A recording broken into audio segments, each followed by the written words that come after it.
Bonjour à tous. Et au nom de BNC Capital, bienvenue à notre dernier webinaire de l'année dont le thème porte aujourd'hui sur le forecast 2023-2024 et les conditions de BNC Capital Global.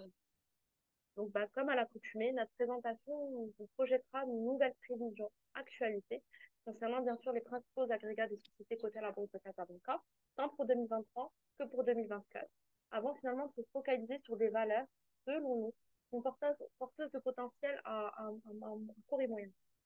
Enfin, comme à l'habitude, nous allons clore ce webinaire sur une session de questions-réponses et nous vous invitons dès à présent à porter à notre attention toutes vos questions via le chat qui est mis à votre disposition. Sans plus tarder, je vais passer la parole à Khadija qui va vous présenter notre forecast 2023-2024. Merci beaucoup, Dounia. Bonjour tout le monde. Alors, avant de rentrer dans le vif du sujet et de vous présenter justement nos perspectives chiffrées pour les années 2023 et 2024, nous allons passer en revue les catalyseurs du marché action pour l'année en cours et c'est l'avenir. Donc, au volet macroéconomique et bien sûr, sans tenir compte des effets du séisme et des mesures de reconstruction et de relance qui ont été annoncées, Banque El Maghreb anticipe une poursuite de la dynamique économique dans les mois à venir en révisant à la hausse ses prévisions de croissance à 2,9% en 2023, donc contre 2,4% précédemment et 3,1% pour notre scénario central. Donc, c'est une amélioration qui s'explique principalement par un redressement attendu de près de 5% de la valeur ajoutée agricole et c'est sur la base d'une hypothèse d'une récolte céréalière de près de 55 millions de quintaux contre seulement 34 auparavant, profitant justement d'une meilleure pluviométrie. Par contre, ce qu'il faut savoir, c'est que c'est un niveau qui reste quand même inférieur à celui normatif qui est de 75 millions de quintaux, mais qui représente quand même une amélioration notable par rapport à ce qui a été observé l'année dernière. Donc ça, c'est pour l'année 2023. Pour l'année 2024, l'activité économique du pays devrait s'accélérer pour atteindre 3,2%, sous l'hypothèse d'un retour à une production céréalière moyenne de près de 70 millions de quintaux. Par contre, on devrait assister l'année prochaine au début de la décompensation, ce qui devrait justement réduire le pouvoir d'achat des ménages et induire aussi de nouvelles tensions inflationnistes. En revanche, il y a aussi un côté qui est positif, donc c'est l'annonce de l'octroi au Maroc de la co-organisation de la Coupe du Monde 2030 qui devrait justement dynamiser plusieurs secteurs de l'économie sur les années à venir, bien évidemment, notamment à travers l'accélération des projets d'infrastructure qui étaient programmés depuis maintenant plusieurs années. Alors, par rapport à la capacité bénéficiaire des sociétés cotées, donc on s'attend à une hausse de près de 14% du RNPG de notre scope en 2023, suivie d'une consolidation de cette tendance haussière en 2024 avec une progression de près de 11%. Donc, je ne vais pas vraiment m'attarder sur ce point parce qu'effectivement, on va le voir plus en détail au cours de la présentation. Pour ce qui est des marchés financiers, donc après une fin d'année 2022 qui a été marquée par une hausse des taux directeurs et un début d'année 2023 qui était quand même assez chaotique avec le marquage de la courbe des taux, on assiste aujourd'hui à une consolidation à la baisse du marché obligataire qui s'explique notamment par le statu quo de Banque Maghreb qui a été annoncé en juin et en septembre et c'est aussi un scénario qui pourrait se reproduire en décembre selon nos anticipations. Donc ça, c'est pour le marché obligataire. Pour le marché action, on assiste aujourd'hui à une reprise de ce marché qui est soutenu justement par un niveau de valorisation intéressant de la bourse de Casa, donc avec un PE estimé à 19,3 fois en 2023, mais aussi par la bonne résilience des réalisations des sociétés cotées à la bourse de Casa, qui a été confirmée par les publications au S1, donc avec un RNPG en hausse de près de 17%. Pour l'année 2024, donc la consolidation dont j'ai parlé tout à l'heure des taux sur le marché obligataire devrait se poursuivre. Sinon, pour le marché action, donc son comportement devrait naturellement dépendre de la pluviométrie et donc de la croissance économique, mais aussi des réalisations des sociétés cotées à fin 2023 qui devraient justement être publiées en mars 2024. Par rapport à l'arbitrage action-obligation, donc il devrait se faire en faveur du marché obligataire en raison d'un niveau de dividend yield de 3,3% en 2023 contre 4,19% pour les BDT 10 ans. Alors, avant de passer à la partie forecast, je vous propose de revenir rapidement sur les réalisations au S1 2023. Donc, ce qu'il faut savoir, c'est que la capacité bénéficiaire semestrielle de la côte casablancaise ressort en appréciation de près de 17% à 17 milliards à fin juin. Donc, elle a été portée principalement par la non-récurrence de la provision de Maroc Télécom sur l'astreinte qui a été imposée par la NRT pour un montant de 2,45 milliards de dirhams, couplée à une bonification de près de 21% du RNPG des financières. Donc, c'est une hausse qui est redevable à la bonne tenue du PNB. Comme vous pouvez le voir sur le graphe, cette hausse a été atténuée par la contribution négative des minières qui ont été justement affectées par plusieurs éléments exogènes, dont des tensions géopolitiques, une baisse des cours des métaux et une parité de change défavorable. Donc, si on retraite le RNPG de la provision de Maroc Télécom, la capacité bénéficiaire aurait affiché une quasi-stagnation par rapport au S1 2020. Alors, passons maintenant à la partie perspective. Donc, je vais commencer par le volet commercial. Donc, nous tablons en 2023 sur une appréciation des revenus de notre scope de près de 6% à 265 milliards de dirhams. Donc, c'est une hausse qui devrait être portée principalement par la bonne tenue du PNB des financières et dans une moindre mesure par les industries. Donc, je vais commencer par les financières, vu que c'est ce qui porte effectivement le plus la hausse du chiffre d'affaires global. Donc, pour les financières, la hausse du PNB s'explique par deux principaux éléments. Donc, le premier, c'est la progression attendue de la marge d'intérêt qui devrait justement profiter de la hausse du taux directeur au Maroc, qui va justement venir booster le rendement des crédits octroyés par les banques. D'ailleurs, sur le S1, on a assisté à une hausse de près de 97 points de base du taux débiteur moyen global par rapport à la même période de l'année précédente. Le deuxième élément qui justifie la hausse du PNB, c'est l'amélioration attendue du résultat sur opération de marché, qui provient justement des réajustements qui ont été opérés sur les portefeuilles de trading des banques pour réduire leur sensibilité aux variations de taux.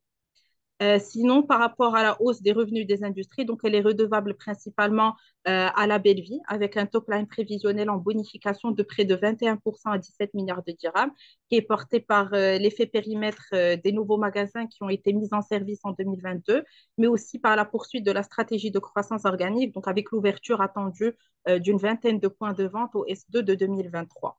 La hausse des revenus des industries a été portée également par Taqa Morocco, qui devrait enregistrer des revenus consolidés en amélioration de près de 8% à près de 15 milliards de dirhams, donc tiré par un effet prix positif, compte tenu de l'évolution à la hausse des prix d'achat de charbon qui sont refacturés à l'ONI, notamment au cours du S1 2023. Par contre, ce qu'il faut savoir, c'est que cette évolution devrait être atténuée par le repli anticipé des revenus de Managem en raison de trois principaux éléments. Donc, le premier, c'est la poursuite attendue de la baisse des cours des métaux de base face aux inquiétudes concernant les perspectives économiques moroses en Chine. Le deuxième, c'est l'accentuation du recul du chiffre d'affaires au Soudan, compte tenu de la suspension des activités opérationnelles depuis le 20 avril, il me semble, à cause des tensions politiques que connaît le pays. Mais on a aussi la baisse enregistrée des volumes vendus de l'or de la mine Trika qui justifie justement la baisse attendue du chiffre d'affaires de Managem. Donc ça, c'est pour l'année 2023. Pour l'année 2024, le chiffre d'affaires devrait augmenter de près de 5%. Donc ça intègre une hausse de la même ampleur du PNB porté des financières qui va être portée par une meilleure dynamique commerciale, mais aussi par une poursuite du processus de transmission de la hausse du taux directeur sur le rendement des crédits, mais aussi par une appréciation de 4,7% des industries qui est attribuable aux réalisations bien orientées de la Belle Vie, Managem et Agdital. Alors, au volet opérationnel, le résultat d'exploitation de notre scope de valeur couverte devrait afficher en 2023 une croissance de près de 9% à 63 milliards de dirhams. Donc, c'est une hausse qui profite de la dynamique positive des financières qui est liée à la bonne tenue du PNB dont j'ai parlé tout à l'heure, mais aussi à l'optimisation des charges générales d'exploitation en dépit de la comptabilisation au niveau de ce poste des contributions qui ont été effectuées au fonds 126, mais aussi par une hausse moins marquée des industries qui s'explique par la non-récurrence de l'amende de la NRT. En 2024, on devrait assister à une croissance de près de 7% du REX à 68 milliards de dirhams, qui va être tirée principalement par le bon comportement des industries et des financières. Alors, par rapport à la marge opérationnelle, donc comme vous pouvez le voir sur le graphe, elle ressort en quasi-stagnation à 16,2% en 2023. Donc, ça intègre la non-récurrence de l'amende de la NRT qui va justement être atténuée par la hausse générale des prix des intrants et l'évolution défavorable du cours des matières premières à l'international. En 2024, cette marge devrait s'améliorer de 0,5 points à 16,7%, donc grâce à une meilleure tenue du REX qui est liée à une optimisation opérationnelle combinée à un allègement attendu des coûts des intrants et des prix énergétiques. Donc, par contre, petit disclaimer, ces hypothèses ne tiennent pas compte de l'impact économique du conflit actuel au Proche-Orient sur lequel nous n'avons pas encore assez de visibilité. Alors, compte tenu de l'ensemble de ces éléments, on table sur une croissance de près de 14% de la capacité bénéficiaire à 29 milliards de dirhams, suivi d'une consolidation de cette tendance à la hausse avec un RNPG en progression de près de 11% en 2020, en 2024. Donc, quand on analyse le breakdown de l'évolution de la capacité bénéficiaire en 2023, on voit que le plus gros de la contribution positive provient de Maroc Télécom, donc avec la non-récurrence de l'astreinte imposée par la NRT, mais aussi le contrôle fiscal de près de 600 millions de dirhams qui a été comptabilisé en 2022. On a aussi une part de 28% de la contribution positive qui provient des financières et qui tient compte d'une bonne tenue du PNB profitant de la hausse du taux directeur qui va venir justement compenser la hausse attendue du coût du risque. Par contre, ce qu'il faut noter, c'est que BMCI et Crédit du Maroc ont des contrôles fiscaux en cours, ce qui pourrait justement altérer l'évolution de la capacité bénéficiaire en 2023.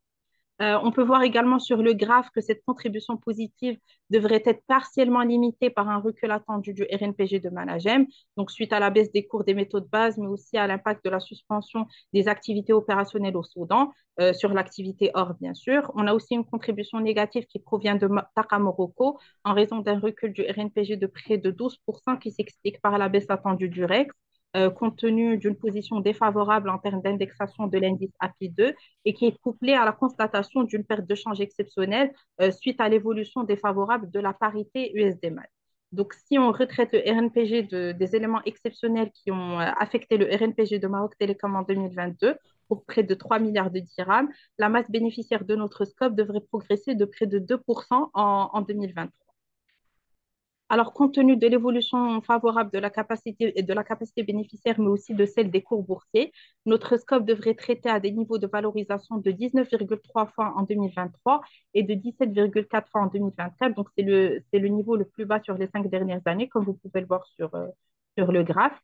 Et sinon, en termes de dividendes, donc la masse des dividendes devrait augmenter de près de 10% à 19 milliards de dirhams, donc tiré par la hausse de distribution attendue de Maroc Télécom en raison de la non-récurrence de l'amende de la NRC, qui va justement dégrever le niveau de cash de l'opérateur. Donc, en termes de dividend yield, on devrait être sur un niveau de 3,3% en 2023 contre 3,4% en 2022. Et sinon, pour l'année 2024, on table sur une progression de l'enveloppe globale de dividendes de près de 6% à 20 milliards de dirhams, ce qui devrait justement porter le dividend yield à un niveau de 3,5% contre 4,19% pour les BDT 10 ans, ce qui maintient justement un arbitrage défavorable pour l'action. Donc voilà, c'est tout pour la partie forecast. Je repasse la parole à Dounia pour introduire la deuxième partie de cette présentation. Merci beaucoup, Radija. Ben, je donne le flambeau à Ayman maintenant pour vous exposer dans les arguments retenus pour le choix de notre premier coup de cœur à travers la main.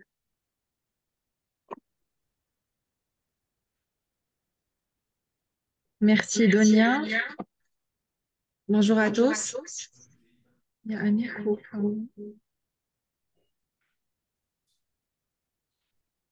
C'est bon. Donc, je vous propose à présent de passer à Atlanta Saned qui figure parmi nos topics compte tenu de ses atouts et de ses perspectives de croissance. Donc, en effet, la compagnie se positionne en sixième position au niveau du secteur des assurances avec une part de marché globale de près de 10% au S1 2023 et de 13,8% sur la branche non-vie.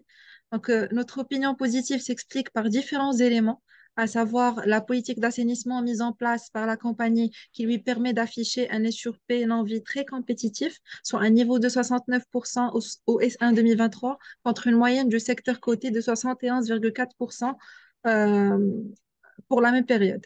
Donc, en parallèle, la compagnie est le seul opérateur coté à afficher une marge opérationnelle positive en 2022 et en 2023 grâce à sa politique de souscription prudente. Sur un autre registre, Atlanta dispose d'une solidité financière avérée, se traduisant par une marge de solvabilité très confortable de 182% en 2022 contre un minimum réglementaire exigé de 100% et d'une amélioration continue de sa rentabilité avec un taux de croissance annuel moyen de 14,3% du RNPG sur les 5 dernières années. Un autre point fort qu'on ne peut s'empêcher de mentionner est sa politique de distribution de dividendes très attractive, avec un dividend yield de 4,4% en 2022 contre 3,6% pour le marché, faisant d'elle une valeur intéressante en termes de rendement pour les investisseurs. Alors, au volet placement, la compagnie a fait preuve d'une meilleure gestion financière sur les dernières années, avec un taux de croissance annuel moyen du résultat financier de 13% entre 2017 et 2021, redevable à son portefeuille qui est rentable. Il est également important de mentionner qu'Atlanta diversifie davantage aujourd'hui ses placements en profit d'autres actifs tels que l'immobilier qui offrent en fait des niveaux de rendement importants et stables. Alors, en termes de croissance, le RNPG de l'opérateur devrait évoluer selon un taux de croissance annuel moyen de 12% sur les 5 prochaines années, profitant notamment de la bonne tenue des indicateurs techniques. Et il pourrait également être boosté par le développement attendu de la banque assurance suite à l'acquisition de 12,8% du capital du Crédit du Maroc. Donc, passons maintenant à la deuxième slide concernant les indicateurs financiers et boursiers d'Atlanta Sanad. Donc, en termes de chiffre d'affaires, les primes acquises nettes de la compagnie devraient légèrement progresser de 1% à près de 5 milliards de dirhams sous l'effet de la baisse de l'activité vie en raison du faible développement des produits en unité de compte dans un contexte financier défavorable, notamment en 2022 et sur le T1 2023 et bien évidemment de la nouvelle politique commerciale sélective menée par la compagnie qui devrait néanmoins être compensée par une hausse attendue du chiffre d'affaires en vie portée par l'ensemble des branches. Alors en 2024, l'anticipation d'une amélioration des réalisations financières avec une hausse de plus 9% pour le RNPG devrait bien évidemment induire de meilleurs ratios boursiers pour la compagnie. Donc, passons à la slide suivante. Donc, côté valorisation, nous nous sommes basés sur la méthode d'actualisation du RNPG en tenant compte d'un ensemble d'hypothèses, dont notamment une prime de risque de 7,7% et un taux sans risque de 3,80%.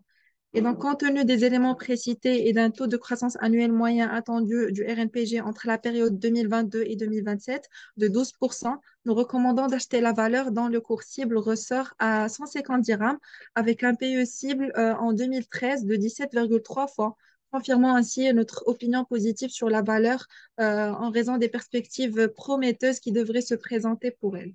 Donc voilà, ce sera tout pour Atlanta. Donc je redonne la parole à Dounia. Merci beaucoup, Imen. Merci, c'est très clair. Donc, je vais redonner maintenant la parole à Lamia qui va nous présenter cette fois-ci son rationnel d'investissement par rapport à...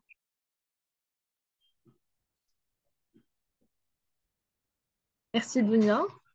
Bonjour à tous. Donc, nous allons maintenant nous pencher sur la valeur technologique star du marché boursier, HPS, qui est acteur majeur de l'industrie du paiement électronique au Maroc et à l'international, afin de mettre en avant les éléments clés qui ont drivé notre évaluation et notre recommandation d'acheter. Donc, tout d'abord, il est important de noter que HPS a connu une croissance rapide depuis sa création en 1995 pour renforcer sa position de leader dans le domaine du paiement électronique, avec plus de 450 clients dans 95 pays, leur fournissant une technologie de paiement de pointe. L'acteur majeur de la monétique au Maroc se donne pour ambition sur la période 2023-2027 à travers son plan stratégique Accelerate, de générer une croissance organique comprise entre 12% et 15%, de renforcer la contribution de ses revenus réguliers jusqu'à 60%, lui permettant de générer un EBITDA prévisionnel compris entre 25% et 30%, et d'élargir sa couverture géographique par l'acquisition d'acteurs dans des métiers complémentaires afin de consolider ses activités en Amérique et en Asie. Son positionnement est également soutenu par la nouvelle version 4.0 de PowerCard qui vient répondre aux exigences élevées en matière de rapidité, d'adaptabilité et de sécurité. L'upgrade de la solution PowerCard vers la version 4 est considéré comme un accélérateur de croissance ayant pour finalité l'amélioration de l'expérience client, le renforcement de la sécurité et la réduction des coûts. Direct et indirect à travers divers avantages qu'offrent les nouvelles fonctionnalités de la version aux clients HPS, notamment un ajustement instantané à la hausse ou à la baisse des ressources IT, des solutions technologiques de pointe considérées comme les meilleures de leur catégorie pour chaque besoin de stockage de données, et la possibilité de découper le logiciel en microservices qui sont développés et déployés et maintenus de manière indépendante afin d'accroître la résilience et de minimiser l'impact des défaillances du logiciel. En plus, HPS devrait également capitaliser sur le programme de convergence en accompagnant tous ses clients dans leur migration vers la dernière version de PowerCard et optimiser ses coûts avec des réductions qui sont estimées à moins de 30% des coûts d'exploitation et moins 40% des coûts de maintenance d'ici 2027 et une réduction du temps moyen d'installation du logiciel à 20 minutes maximum contre 20 jours nécessaires à l'installation de la version 3 actuellement. Par ailleurs, la stratégie M&A de croissance externe qui est agressive et dynamique du groupe, qui a été initialement introduite avec l'acquisition de ICPS et de IRPC, devrait permettre à HPS de renforcer son portefeuille de produits et services, notamment en Asie et en Amérique, à travers l'identification des cibles de taille particulière ayant un potentiel d'expansion. Dans le même sillage, l'opérateur monétique serait actuellement à un stade avancé de discussion avec deux cibles des 12 sociétés qui figurent dans son pipeline, en intégrant la partie M&A qui permet au groupe la croissance géographique, la consolidation des parts de marché et l'expansion de l'offre technologique et des services. Le taux de croissance actuel moyen devrait se situer entre 17% et 27% sur la période 2022-2027 versus une croissance hors M&A comprise entre 12% et 17% sur la même période. Enfin, et afin de répondre aux enjeux clés du secteur, notamment en matière de démocratisation des moyens de paiement, d'inclusion financière et de sécurité des transactions, le groupe poursuit sa politique d'investissement en recherche et en développement, qui représente 13% des revenus et se concentre aujourd'hui sur la finalisation des derniers jalons des nouvelles fonctionnalités de la version 4.0 de la Power Card avec ses atouts distinctifs. Donc, on passe à présent à la slide suivante pour vous briefer un peu sur nos prévisions chiffrées. Donc, à la lumière de ce qui précède, nous tablons en 2023 sur un chiffre d'affaires en appréciation de 10,8% à 1,86 milliard de dirhams, qui est tiré essentiellement par la croissance organique du groupe. Et en termes de RNPG, nous prévoyons une hausse nette de 14,6% à 134,1 millions de dirhams. On passe à la slide suivante. Pour les besoins de l'évaluation du groupe HPS, nous nous sommes basés sur la méthode d'actualisation des cash flows futurs et avons retenu les hypothèses suivantes. Premièrement, un taux de croissance annuel moyen du chiffre d'affaires de 9,1% sur la période 2023-2032, une marge d'EBITDA moyenne de 22,5% et un taux d'actualisation de 8,2%, tenant compte notamment d'un taux sans risque 10 ans de 4,21% et d'une prime de risque marché action de 7,7%. Donc, sur la base de la méthode DCF, nous valorisons la société à un cours théorique de 782 dirhams, faisant ressortir un upside de 24% par rapport au cours de 630 dirhams qui a été observé le 3 novembre 2023 et des PE cibles de 43,2 fois et 32,3 fois en 2022 et 2024 respectivement. Donc voilà, ce sera tout pour HPS. Je redonne la parole à Dunia. Merci. On va donner la parole maintenant à William pour nous présenter la dernière valeur que nous recommandons, à savoir TGC.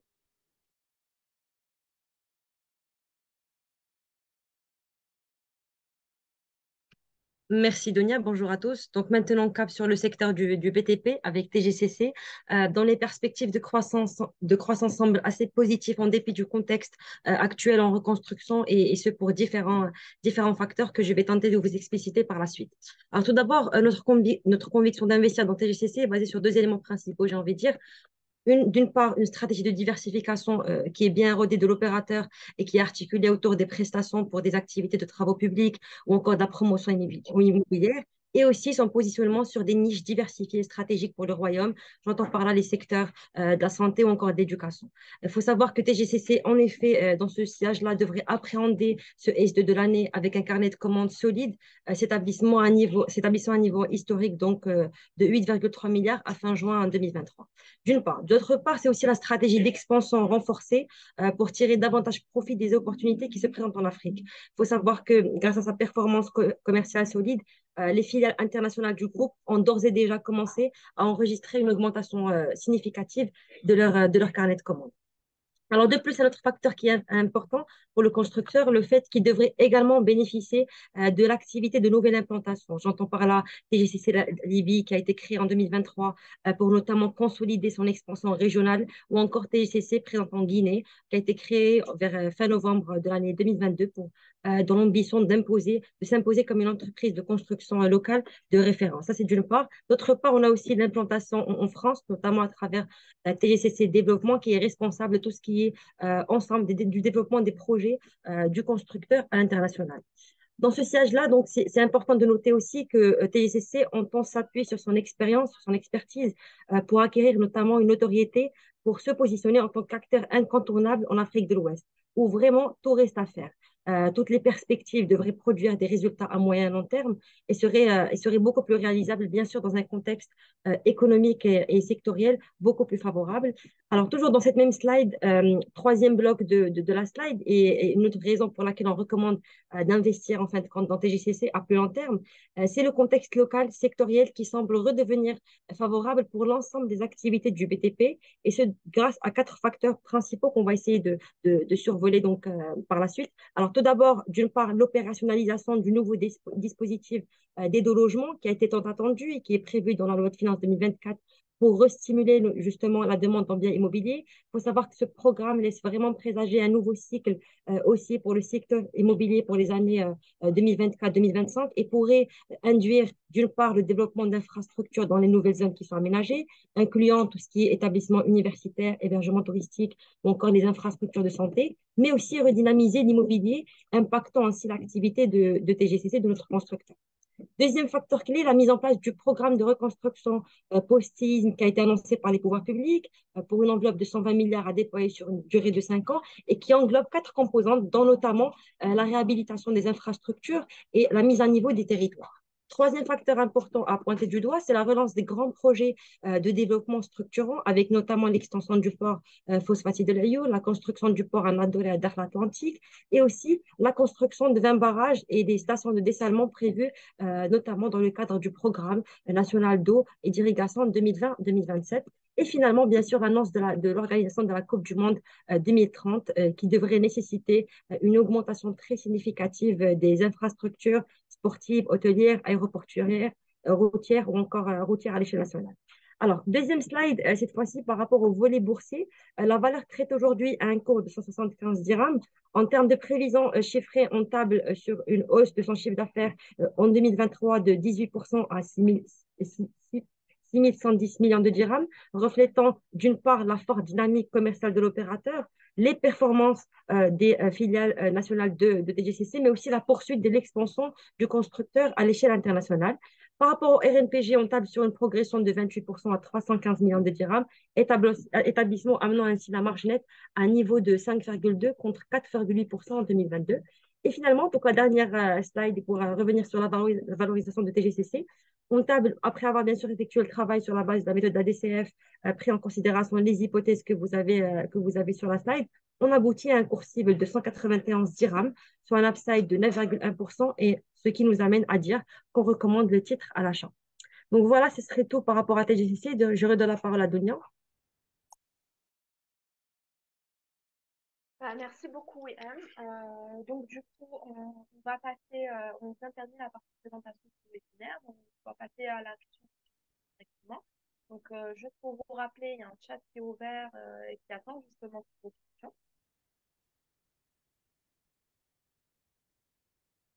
Alors, si vous permettez, on va attendre peut-être quelques instants pour avoir les premières questions.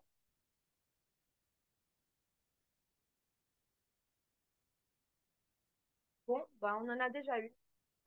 Donc, ça va être à destination de Emet. Donc, c'est une question qui concerne Atlanta et plus particulièrement son activité commerciale. Donc, comment devrait se comporter l'activité commerciale d'Atlanta?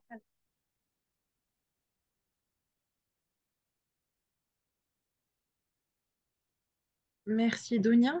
Alors, en fait, les primes acquises nettes d'Atlanta Senate devraient enregistrer une légère hausse de 1% à près de 5 milliards de dirhams en 2023, comme nous l'avons mentionné au niveau de la présentation. Et en fait, cette faible progression s'explique notamment par la baisse de l'activité vie consécutivement à un faible développement des produits en unité de compte suite au contexte financier qui a été défavorable sur le T1 2023. Cependant, il devrait être compensé par une hausse attendue du chiffre d'affaires non-vie qui serait portée par l'ensemble des branches. Par contre, pour l'année 2023, enfin 2024, on s'attend à une progression de 5,3% à 5,2 milliards de dirhams, compte tenu d'une poursuite escomptée de la dynamique commerciale qui devrait capitaliser sur une meilleure tenue de l'épargne sur les années à venir. Voilà, j'espère que j'ai répondu à la question. Merci beaucoup, Iman. Alors là, j'ai une autre question cette fois-ci. C'est une excellente question par rapport au Mali. Donc, ça va être à destination de Khadija. Donc, quelles sont vos anticipations en termes de croissance pour le Mali en 2023 et en 2024?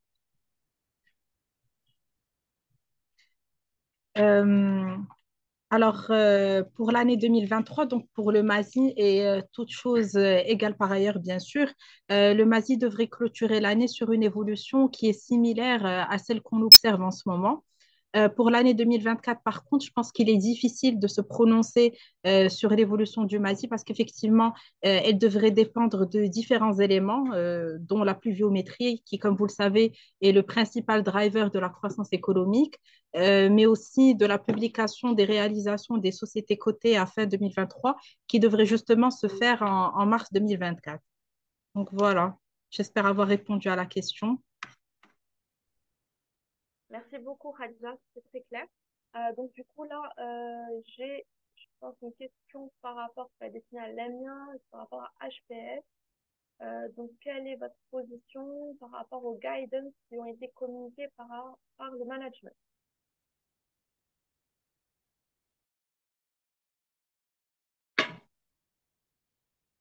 Merci Dounia. Donc, juste peut-être pour revenir sur nos prévisions comparées aux guidance du management pour la période de notre valorisation. Donc, il faut noter que la croissance organique qui a été prévue par le management est comprise entre 12% et 17% sur la période 2023-2027 versus notre taux de croissance annuelle moyenne du chiffre d'affaires qui ne dépasse pas les 9% sur la période 2023-2032.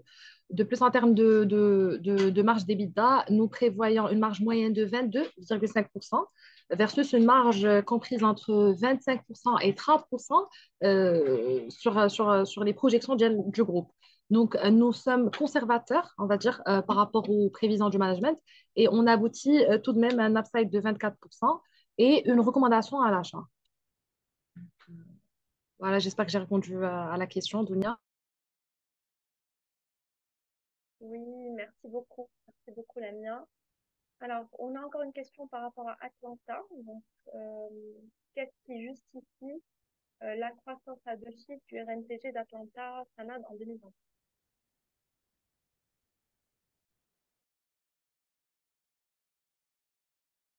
Alors, toujours par rapport à Atlanta Sanad. Donc, en plus de l'amélioration de ces indicateurs techniques, le RNPG d'Atlanta devrait également profiter de la non-récurrence du contrôle fiscal qui en fait été dénoué en 2022 pour un montant de près de 90 millions de dirhams, justifiant ainsi cette croissance à deux chiffres de la capacité bénéficiaire de la compagnie en 2023. Donc, voilà. Parfait, merci beaucoup, Inès. Alors là, du coup, voilà, une question pour WeHand cette fois-ci. Euh, Par rapport à TGCC, qu'est-ce qui motiverait l'attrait de TGCC par rapport à son expansion en Afrique? Déjà, merci pour la question. Alors, effectivement, il faut savoir que TGCC renforce activement sa stratégie d'expansion pour tirer notamment davantage profit des opportunités qui sont vraiment prometteuses et qui se présentent dans la région subsaharienne de l'Afrique, en particulier, je cite, en Côte d'Ivoire et au Sénégal, puisque le secteur du BTP vraiment représente un axe majeur du plan de relance économique de la région. Il faut savoir que d'ailleurs, la taille du marché des projets BTP en Afrique de l'Ouest représentait en 2020 plus de 80% de tout le secteur de la construction, dont 50% à peu près étaient relatifs aux infrastructures de transport, notamment tout ce qui est construction des routes et des ouvrages d'art, et dont plus de 20% étaient des projets énergétiques.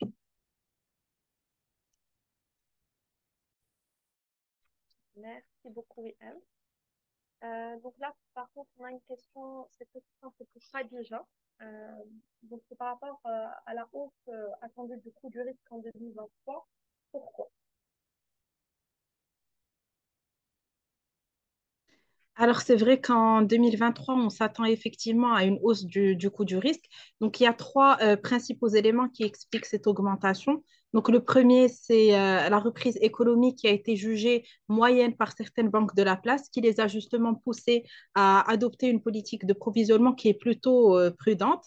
Le deuxième point, c'est un point qui concerne les banques qui ont des filiales en Afrique. Donc, c'est la dégradation de la notation de certains pays de présence qui a engendré justement un provisionnement additionnel en matière de couverture du risque souverain. Donc, ça, c'est le deuxième élément.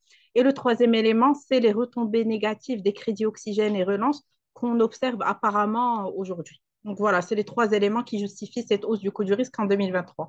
Par contre, ce qu'il faut savoir, c'est qu'en 2024, on devrait assister à un allègement du risque, bien sûr. Khadija, si tu peux rester encore avec nous, j'ai une question qui te concerne également. D'accord, Cette ok. fois-ci, c'est par rapport à aux contributions au fonds 126. Donc, quel devrait être l'impact des contributions au fonds 126 sur l'évolution de la capacité bénéficiaire? Alors, c'est vrai qu'il y a pas mal de sociétés qui ont effectué des contributions au fonds 126. Donc, selon nos estimations, le montant total des contributions en net, bien sûr, s'élève à près de 1,2 milliard de dirhams en 2023. Donc, si on retraite le RNPG de cet élément, on devrait être sur une hausse de près de 19% de la capacité bénéficiaire contre 14. Donc, voilà. Merci beaucoup, Khadija. Alors, j'ai encore une question. Cette fois-ci, c'est encore pour l'AMIA et par rapport à HPS. Est-ce que vous ne pensez pas que le PER d'HPS est trop élevé?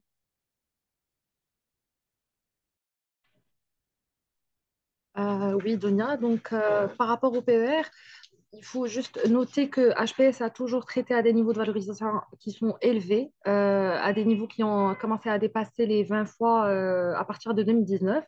Et donc, c'est une particularité des sociétés technologiques. De plus, le niveau le plus élevé qui a été enregistré pour HPS a déjà été atteint en 2021. C'était un niveau de 48,3 fois. Donc, même à ces niveaux de cours, la société présente toujours des perspectives de croissance et nous sommes convaincus que c'est une valeur growth avec un potentiel de croissance qui est toujours assez important. Merci, Lilian.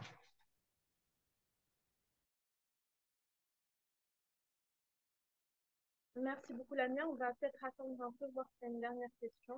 J'ai épuisé tout ce qui a été posé.